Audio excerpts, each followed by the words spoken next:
No, as I said all week, people thought that I was just going to come straight in and shoot in. And I told you all I didn't need to. Know what I mean? People underestimate me striking, don't think I can strike. I had a striker shooting in on me. Know what I mean? I kept him on the end of my range, kept him on the end of the jab, using me kicks and stuff. I never even got a chance to throw a head kick at him. Know what I mean? But as I say, I leg kicked him and he shot in, and I capitalised on it. I went guillotine, switched to triangle, and I ended up taking the arm as well. I thought the ref was a little bit slow, to be honest. Think he was unconscious for a few seconds before I took the arm, because I jumped out the cage and went wild for about 30 seconds, and then by the time I got back in the cage, he was still lying on the floor unconscious. Were you surprised? I know you challenged him to take the fight to the ground, but were you surprised that he shot in that soon? Yeah, I was surprised he shot in at all. You know what I mean? He's had some brilliant stand-up fights with people. Like the Jim Miller fight. He stood with Jalen Turner. He's done 3 rounds with Fiziev and won the last round. People kept talking about that in the build-up to this. So yeah, I was surprised. But as I say, everyone underestimates me, lad. Just because I look like a 14-year-old girl. Know what I mean? What did you say to Bobby after? Because we saw you go check on him, and then he finally woke up, and then we saw the clip of you backstage. But did you guys, you said there was no bad blood, but you guys... No, yeah, of course, no bad blood at all, lad. It's just, in this game, you've got to... I like to be respectful. Know what I mean? It's one of them where we're fighting to put food on the table for our families, and the fact that, his arm went, I felt it. I felt a little crunch, and it was nasty. Know what I mean? But I just hope it isn't too bad, because I know he likes to be active and he likes to fight as much as he can. So hopefully it's not a bad injury and he can fight again soon. But yeah, it's nothing but respect with Bobby. Hopefully when I get back to the hotel, we get to see each other and have a little ale with each other or something. And you said you had your eye on that Renato Moicano in the BSD fight in Paris. I know you liked that Moicano fight because the build-up you said would be a lot of fun, but a lot of fans think Benoit Saint-Denis is one of the more just dangerous fighters in general in this division. So of the two, which one do you think would just be the tougher fight outside of, the build-up? I think everyone's a tough fight in this division, especially the top 15. You're not getting an easy fight. It's as simple as that. Every single fight in the top 15 at lightweight. It's the most deep division in the world when it comes to mixed martial arts, 155. So any fight is going to be a tough fight, especially now I'm looking up the rankings, know what I mean? So every single fight that I have now, it's going to be a tough fight. Paddy, over to your left. Hiya. It felt like you really seemed to enjoy Fight Week this week, almost having another fighter with a big personality to sort of bounce off a little bit in terms of the press conference and all that. Was that true, sort of having someone you could kind of play off a little bit during the week? Yeah, it was. Me and my team were actually talking about this before. I enjoy it a little bit more when there is a little bit of, not bad blood, but a little bit of a back and forth. Know what I mean? I think my worst performance in the UFC was when I fought Jared, and we was very cordial with each other. Know what I mean? It was very respectful, and that was me worst performance. Every other performance, I haven't had bad blood with people, but we've had a little back and forth. Know what I mean? Levy, Tony started chatting shit towards the end of the fight before we fought. And then obviously this with Bobby, as I said before, it wasn't nothing personal, but we had a little back and forth, and yeah, it gets me going a little bit. And is that why Moicano is so high up on your list of people that you want to fight next? Yeah, he's obviously ranked above me as well, but the fact that I think the build-up would be hilarious. I've already said it tonight, I think a season of The Ultimate Fighter and me and him as the coaches would be absolutely fucking comedy gold. And in terms of your performance, and you have a big personality and it rubs some people up the wrong way, and you have your detractors. First thing you did on the microphone was to sort of give it back to them a little bit. How satisfying is it to go out there and produce a performance like that and shut some people up for a while? Oh, that's great. You can't beat shutting some dickheads up. It's fucking brilliant. I love shutting haters up, lad. The amount of people that I've seen say, he's never going to be ranked. He's not good enough to be ranked. He'll never be in the top 15. All that. Even fighters I've seen on YouTube, people talking shit. And then I just go out there and put on a flawless performance and absolutely school him. Know what I mean? Everyone's talking like, all week it was, Bobby's going to dog walk Paddy. He's not going to be able to get near him on the feet. Lad had jabbed his head off and leg kicked him everywhere. And I think he hit me in the stomach once. I didn't get it. Like, I'm fresh as a daisy. And then I caught him in a sub, and no one subbed him since January 2009. I saw a funny little stat there as well. My coach has just said I finished him a second faster than Islam Makhachev. Last one from me. Just before the fight, or the day before the fight, you put it out there that you've signed a new deal with the UFC, right? So anything you can tell us about that in terms of duration and how long we can see you sticking around causing havoc in the UFC? I'm going to be here for the rest of my life, lad. Know what I mean? People took what I said and, like, clickbaited it. Because I said, obviously, it goes without saying, just like what McGregor did with Mayweather, if you're getting offered millions of pounds to go and do the boxing match, you're going to do it. But I'm here I've signed a 6-fight deal, so I'm here for a while. Like, and I'm getting some nice wages. Need to get the duffel bag out. Congrats, man. Paddy, over here. I think it was before the weigh-ins, you had a little bit of an altercation on the bus with Kaylin Loughran. Just wondering what happened there, what sparked that? No, we just stood up and started chatting shit, lad. Know what I mean?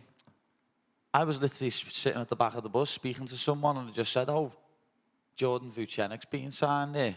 Another Cage Warriors fighter. A very talented one. Yeah, he was very good, lad. And I think I said, it's funny the way Vucenic and Morgan Charrier have been signed, and Paul Hughes is fighting on PFL, the B Leagues. And he stood up and went, Paul Hughes would smoke ye. So I was like, lad, who are you talking to? Major Chip Hazard. Know what I mean?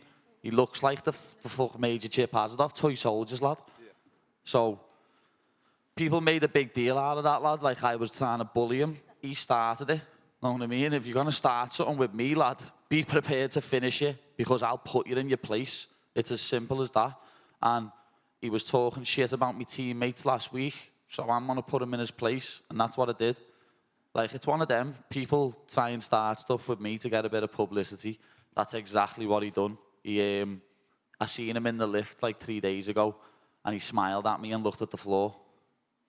And then after that altercation on the coach, he walked past me after the ceremonial weigh-ins. He was about 4 foot away from me and stared at the floor, walking like that.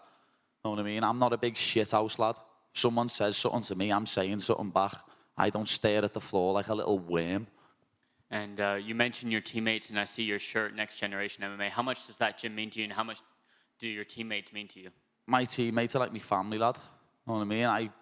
Blood, sweat and tears together. Like, we spar twice a week. We train with each other every single day. I've been training at this same gym since I was 15 years of age. I walked into Next Generation on the 20th of January 2010. Day what changed my life. I'll never forget it. All my teammates, lad, that are there for me, goes without saying. All my coaches, Paul, Ellis, Adam, all my teammates, like obviously, you know Molly.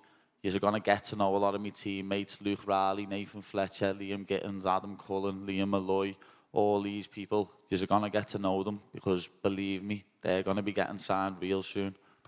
And one last question from me. This is not to do with fights, but how are you feeling about the upcoming Liverpool season with Arne Slot and everyone? Can't wait. Know what I mean? I need to find out if Arnie slots into his MMA, don't I? Because he's Dutch lad and he loved the combat sports. So I need to find out if he's into his MMA and get down the training ground and get with the lads. Especially after seeing Darwin throwing a few 1-2s the other week. Need to get him down the gym, see if he wants to get on some pads. Can we get Arne Slot cage side maybe for your next fight? I hope so. Tell Dana to get on him, lad. I'll do my best. How long have you been thinking about that Chip Hazard line? Don't know.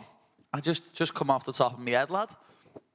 He does look like Major Chip Hazard, though, doesn't he? He's going to get the Gorgonites. But, yeah, lad, as I say, people try to make a big thing of that, like I'm bullying a bantamweight. Know what I mean? He started that. He turned round and chirped up to me when, if we wasn't on a coach full of people with security, he wouldn't have said a word, because he's a little shitbag. Know what I mean? And I told him yesterday, I said to him, let's see what happens when Jake Hadley punches your head in. And Jake, you done me proud, brother. Love that lad. He absolutely schooled him. And what was he saying to me? Let's see what you do with Bobby then. Let's see what you do. What the fuck did I do with Bobby, lad? I've just put him a kip and snapped his arm. Say something, you little sausage. Paddy, we know how big your star power is continuing to grow year in, year out. Surely we've got to see you main event a card over here next year, right? More than likely, lad, yeah, it probably will. I'm game for anything. I've always said that. Any name what gets sent to me on a contract, I sign it. Because, as I said months ago, I thought that I'd end up fighting Renato Moicano tonight. But when the contract got sent to me with Bobby Green's name on, it got signed. I don't turn fights down, lad. I'm not scared to fight anyone. You spoke about how you had some tough times in the build-up to this fight during camp. How proud are you that each and every time you step in there, you're overcoming battles outside the cage that we're not seeing in there? I always say it, lad. I was born to do this. Like, obviously, everyone has struggles outside the cage. It's just getting through it and getting to the cage. And I was born to do this. Like, obviously, everyone gets a little bit of nerves before they walk out and that.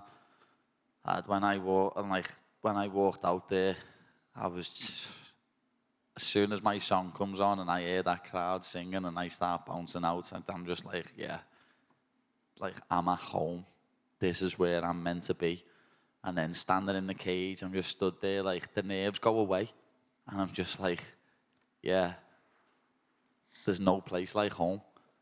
You know, you mentioned the talent around you at Next Gen. It's frightening, really, the talent there. You Adam Cullen, Luke Riley, Shamrock, all those guys. Do you envision a massive card in Liverpool in the future with all those guys and yourself? Yeah, 100%. Like, we've got so many lads from Liverpool, as you've just mentioned. Shem, Adam, Nathan Fletcher, Liam Gittins, Liam Malloy. And then we've even got lads coming down training from other places now, like George Staines, know what I mean? We've got so many people that are on our mats training. Lad, we're going to have about 10 people in the UFC in the next few years. Mark my words, we are the best gym in the UK. Final one for me, what did you make of the main and co-main event? I didn't get a chance to watch them, lad, to be honest. I was doing that many interviews. I saw Tom's finish. Tom's the man, know what I mean? Like, he's just finishing people with jabs. Tom is absolutely unbelievable. But I didn't get a chance to watch the main event, and the little few looks I did get of it, it looked like a snooze fest. So we'll see what happens. Don't know if Leon might get an immediate rematch, because it did look like a proper boring fight. Well done on the win. Nice one, fella. So, Paddy, just over here in the back. Hiya. What's happening? Right, so you got the bonus tonight. What are you going to spend it on? Me babies. Ah. Yeah. What are you going to get him? I don't know. We'll get them something very, very nice. I'm going on holiday in a few days. Oh, where are you off to? I'm not saying, because people will case me when I get there. Oh, fair enough, but have a good time. You know that. Thank you. Paddy, mate. Just there, mate. All right. Yes, lad. How does it feel, top 15, mate? It's great. It's great. The amount of haters who I've seen saying things, he'll never get top 15, he's not worthy to be top 15, this and that. And then I just go out there and put on a performance like that and absolutely school number 15 and take a ranking. Not like I've just been handed a ranking, I've just took a ranking. It's great, you know what I mean? It's vindication. Dana said your star power is like massive now, obviously. Could we see you fight again by the end of the year? Maybe slot into something, or are you gonna? What's the crack? I don't know. We'll see what happens. Like, I've got nothing planned. As I say, I'm going on holiday. I could be filming another television program, something different to what me and Molly done. So I don't know if that'll take a little month out or something, but we'll see. Know what I mean? I know it's going to be a pay-per-view. What do you want me to fight on? I'd love to fight in like Abu Dhabi or Saudi Arabia. Them tax-free cards would be good for me. Fighting in America, lad, and getting 30% withholding tax hurts the pocket. But yeah, we'll see what happens. Well done, mate. Nice one, fella. Paddy, just a quick one on fighting in Liverpool. Obviously, with what used to be called the Echo. Yeah. With the changing in the branding, I think my understanding is that they're not letting combat sports events happen in there. How frustrating is that for you that it isn't an option at the moment for the UFC to come back and put a card on in there and put yourself on the top of the card in your hometown? The Echo's too small. What's the Echo? 15,000, something like that. The Echo's far too small for me.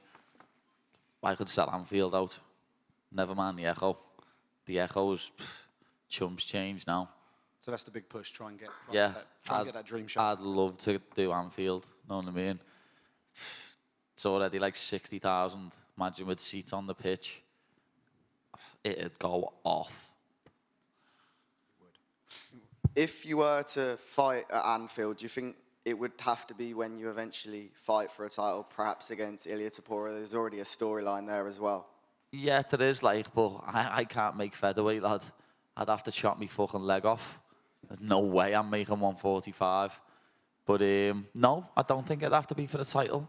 I think I'd sell it anyway. I think it'd, and probably get half a next gen on the card as well.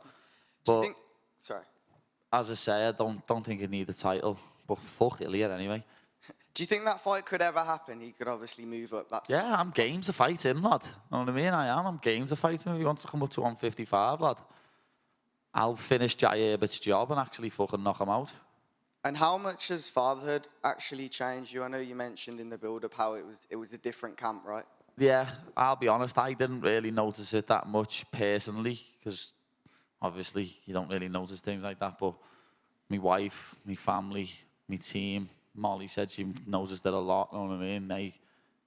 They noticed the change in me, they've seen me mature a bit and grow up, and I probably needed it, lad.